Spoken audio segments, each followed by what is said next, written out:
አሰላሙ አለይኩም ወራህመቱላሂ ወበረካቱ። ውድና የተከበራችሁ የዩቲዩብ ቤተሰቦቼ እንዴት ናችሁ? ሰላም ናችሁ ወይ?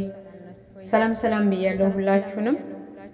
እንደተለመደው አጠር ያሉና የተመረጡ ጽሁፎችን ለእናንተ ይጠቅማሉ፣ ያስተምራሉ ያልኳቸውን ይዤ መጥቻለሁ።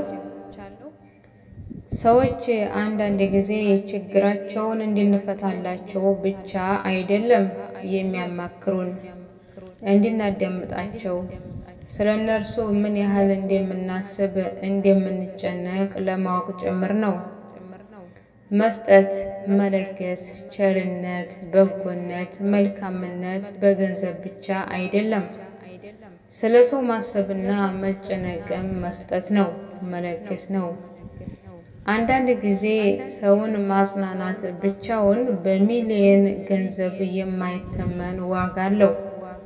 አቀፍ አድርገህ አይዞህ ስትለው ለተጨነቀ ሰው እፎይታ አለው።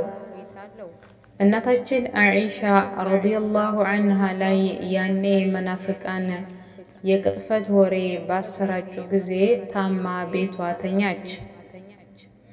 አንዲት የአንሷር ሴትም ልትጠይቃት ብላ መጣች። እሷን የምታጽናናበት ቃል በማጣቷ አብራት ቁጭ ብላ አለቀሰች። አኢሻ ከዛ ጉዳዩ ካለፈ በኋላ ያችን ሴት ልትረሳት አልቻለችም። እሷ ያደረገችልኝን ፈጽሞ አልረሳም ብላለች። ከተጎዳ ሰው ጋር ህመሙን አብሮ መታመም፣ አብሮ ማልቀስም ማጽናናት ነው። ልስላሴ በጥንካሬ ተሸንፎ አያውቅም። ርህራሄ የልበ ደረቆችን እጅ ይጠመዝዛል። ወዳጆቼ፣ እዝነት እንጂ ጭካኔ ኃይል አይጠይቅም። ሐዘን የገባውን ሰው አጽናኑ፣ የሚያለቅሰውን እንባ አብሱ። የደከመው ትከሻችሁን ይደገፍ፣ ተመቻቹለት። የተሰበረውን ጠግኑ፣ የደከመውን አንሱ። የጠፋውን ምን ሆኖ እንደጠፋ ጠይቁ። ለሰው ማዘን የተለየ ተአምር አይፈልግም። ሰው መሆን ብቻ ነው የሚፈልገው። አብሽሩ ተማለት ውጭ ምንም አላደረግንላችሁ። አብሽሩ። እጃችን ባያነሳችሁ እንኳን ልባችን ያስባችኋል። ሰዎች እንደ ቢራቢሮ ናቸው። በራሳቸው ላይ ያለውን ውበት ላያዩ ይችላሉ። አውጥተው ይሰሩበት ዘንድ በእነርሱ ላይ ያለውን ውበት ጠቁሟቸው። ተበረታተው ይቀጥሉበት ዘንድ ሳትሸፋፍኑ አወድሷቸው። ጎበዝ የሆነውን ጎበዝ ነህ በርታ በሉት። የሚጽፈውን ትችላለህ ቀጥልበት በሉት።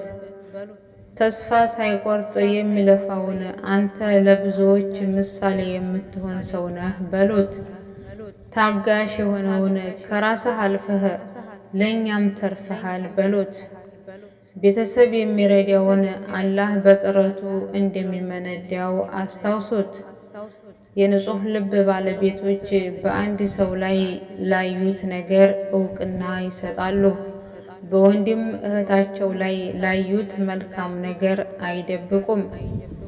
በርታ፣ በርቺ፣ መልካም ነገር ላይ ነህ ይላሉ። ምሽቱን ለጥ ብለህ ተኝተህ ገና ተእንቅልፍህ ነቅተህ ዓይንህን እንደከፈትክ አዲስ ቀን የተሰጠህ መሆኑን ስታውቅ መጀመሪያ ላይ ከአንደበትህ መውጣት ያለበት ቃል አልሐምዱሊላህ የሚለው መሆኑን እንዳትረሳ። አሁንም ደግመህ አልሐምዱሊላህ በል። ምክንያቱም ለመኖር፣ ለመሻሻል፣ ለመለወጥ፣ ለመቶበት፣ ለመስራት፣ ለማስተንተን፣ ለመማር፣ ለመታረም፣ ለመውደድ፣ ጥሩ ለማሰብ፣ ይቅርታ ለመጠየቅ፣ ለመስገድ፣ ለመመጽወትና ለመጾም፣ ኸይር ስራ ለመጨመር አላህ አዲስ እድል ሰጥቷልና። ምሽቱን ሰላም ስላሳደረህ ሌሊቱን በጤና ስላሳለፍክ፣ ቆንጆ እንቅልፍ ስለተኛህ፣ በኢስላም ላይ ስላነጋህ፣ ዙሪያህን ሁሉ ቃኝና በትንሽም ሆነ በትልቅ ችሮታዎቹ አላህን አመስግን። ከልብና በደስታ ስሜት አልሐምዱሊላህ አለ ኩሊ ሃል በል። ደከመኝ፣ ሰለቸኝ፣ ራሴን ጠላው፣ ተስፋ ቆረጥኩ፣ በቃ አልቻልኩም፣ አቃተኝ። የዚህ አይነት ድምጾች በተደጋጋሚ ይደርሱኛል። ሰውን ሳዳምጥ ከልብ ስለሆነ ስሜቱ ይጋባብኛል፣ ህመሙም ይሰማኛል። ጠንካራ ብዬ ያሰብኳቸው ልጆች ጭምር ድንገት ሲተነፍሱብኝ ያስደነግጠኛል። ኢማን አለው ያልኩት ጭምር ሲደክም በእርግጥም ዱንያ ከብዳለች ያስብላል። አውቃለሁ እኮ ኑሮ ያደክማል፣ ስደት ያደክማል፣ የሰው ቤት ያደክማል፣ አይዞህ ባይ ማጣት ያደክማል፣ ብቸኝነት ያደክማል፣ ባይተዋርነት ያደክማል፣ መከዳት ያደክማል፣ ጤና ማጣት ያደክማል፣ አንድ አይነት ኑሮ ያደክማል፣ እስከ መቼ ብሎ ማሰብ ያደክማል፣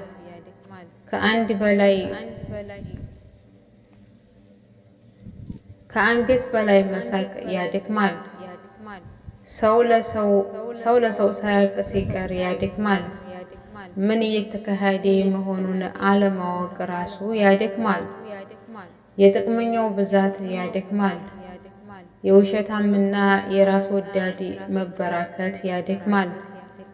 ድካም ድካም ድካም። ዱንያ የሚያደክም ነገሯ በጣም ብዙ ነው። እንኳን እኛ ተራዎቹ ሰዎች ረሱልም ለሰሃቦቻቸው፣ ሙሳም ለተከታዮቻቸው፣ ኑህም ላመኑባቸው፣ ያዕቆብም ለልጆቻቸው ታገሱ ነው ያሏቸው፣ ጽኑ ነው ያሏቸው። ታገሱ ወዳጆቼ፣ ታገሱ፣ አትድከሙ አህባቢ፣ ጠንክሩ፣ አትተክዙ፣ ጽኑ፣ አትንሸራተቱ፣ በርቱ፣ ተስፋ አትቁረጡ። እስከ መቼ ለሚለው አላህ ቀን አለውና እሱ እስኪያሳርፋችሁ ድረስ በእሱ አምናችሁና ተማምናችሁ ታገሱ ወዳጆቼ። ወላሂ ጥሎ አይጥላችሁም። ወላሂ ያሳርፋችኋል። አላህ ፈረጃውን ያቅርበው ይላል። ትማሩበታላችሁ ብዬ አስባለሁ። ሀሳብ አስተያየታችሁን ኮሜንት ላይ አስቀምጡልኝ። ስላዳመጣችሁኝ በጣም አመሰግናለሁ።